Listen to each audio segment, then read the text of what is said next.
Hey, good morning, everyone. So, first of all, this wasn't necessarily planned, but I'm going to share with you kind of my thinking behind why I'm doing what I'm doing with this. And so, I'll get to walking through the actual final with you, but I want to talk for a moment about why I'm giving it to you now, when many of you haven't even finished the book yet, and I get that. All right. So, um, here's my thinking. I want you to have plenty of time to do this, okay? And I know that we're in various places in the book, and so I want to give you guys the flexibility to finish early if you want, but I also want to give you, I suppose, it's flexibility to be able to wait until a little later next week, all right? And then ideally, everybody will have this done and in for your sake mostly by next Friday, all right? Earlier is better, mis chicos. All right. Um, and so, with that, this is what I've come up with for an idea for our final for night. Okay. We're going to call it our 112 word memoir. All right. And as the name suggests, you are going to write a 112 word memoir. All right. About your experience with the book Night. Okay. And so I'm going to walk you through this a little bit.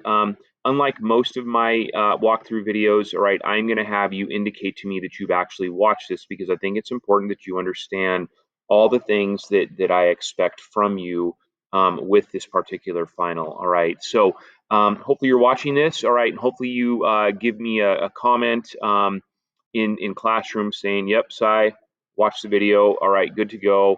Yada, yada, yada. All right. So to begin with Ellie's story, all right, it carries the memory of his experience with the Holocaust and the millions of others who either died during or survived or just were a part of the madness that was the Holocaust during World War II. All right.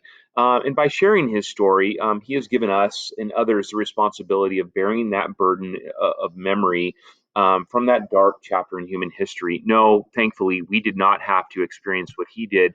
But vicariously and as human beings, all right, we are part of that, all right. And Ellie would say the same thing. Okay, he wrote his book so people would never forget the Holocaust, and more importantly, would never forget the importance of not being silent, all right, and standing up when things do happen, all right, in terms of injustice and other things. Remember, no one believed this could have happened in the middle of the 20th century. All right. So, with that in mind, all right, we accepted by reading his story kind of the mantle of memory and hopefully wisdom, for we're all going to carry something with us. And that is what I'd like you to capture in your own memoir of sorts. All right. Ellie captured his in 112 pages. I'm going to ask you to capture yours in exactly 112 words. All right. And so here's your prompt. In a 112 word memoir, please relate a single significant understanding of the human experience that you will carry with you from reading Night. Okay. As I mentioned to some of you in class yesterday, I am not having you take this final to prove to me that you read the story. I'm having you take this final to demonstrate to me that you have taken something away from your experience with Ellie's story, Night. All right. And so that's how this is designed. Here are the requirements and guidelines. Okay. The word must is imperative here. All right. So, your memoir must, all right, thoughtfully demonstrate your understanding of Ellie's story's impact in the context of the human experience.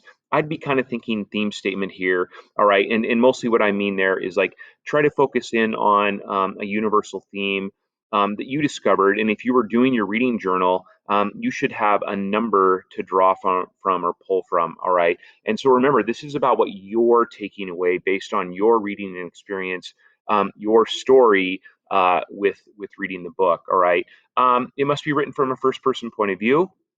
And this is going to sound a little odd to some of you, but I want you to include no quoted text. These are your words, not his. Okay. I don't want you quoting the book at all. All right. This is about your experience and this is about your words. Can you reference some of the events or experiences in the book? Absolutely, but briefly. All right. And only as a springboard into your own words, in your own thinking, in your own journey, story, memoir, etc. all right? I need you to make a first impression, and I need you to maybe consider beginning with a hook here, all right? This is highlighted in yellow for a purpose, all right? There are three colors here because there are always three parts to any kind of writing that we do. There's a beginning, there's a middle, and an end, all right? The yellow represents the beginning. I'll talk about the rehook here in just a moment. The blue represents the middle. There should be more blue than anything, all right, because that is where you're going to develop your one important idea. And I don't want just a laundry list of general takeaways. I want one significant takeaway that you have discovered about the human experience from Ellie's story, okay? I want you to revisit your rehook, okay? And I want you to highlight that in yellow to show me that you've actually gone back to where you began, all right? Which again, if you've been working with me all semester long, I have always asked you guys to go back to where you began. And I think that that's a writing skill that you should take forward with you after we are done this year.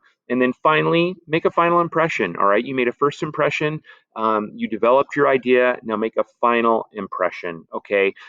With some words of wisdom or share some insight, okay? Try to make a final impression. Try to make an impact there. And I want that in green, okay? So really, what I'm looking for there is when you turn your memoir into me, all right? I can see clearly a beginning yellow, a middle blue, and an end green, all right? Please include an example of parenthesis, okay? We've done this a number of times throughout this year, and I need you to put that in bold. And the reason I'm having you do this is because I think it's an important tool of elaboration or method of elaboration here that will also help you write in kind of the reflective narrative mode that I'm asking you to write in. It must have a title, and it must be exactly 112 words. All right. And that does not include your title. That is just the content or the text that you're writing. Should you have paragraphs? It's kind of up to you. All right. I think it's wise. I mean, of course, they're going to be really short paragraphs. It's just going to be a really short piece of writing. And I think it's going to really help you guys focus on word economy. It's going to help you focus on word choice. All right. And I think it's going to help you think about in any kind of writing, even if it's short as this is, I still have to have a beginning and a middle and an end in order for it to be effective communication. Okay. So with that, I'm excited for you guys to jump into this. I'm curious about what you have taken with you from the book. All right. And again, this is not about catching you. This is not about your proving to me you read the book. All right. This is about your showing me, all right, that you have gotten something from this experience with Night. All right. As always, please ask for help. Okay. And happy Friday, my friends. This will be due next Friday, the 11th. Okay. Peace.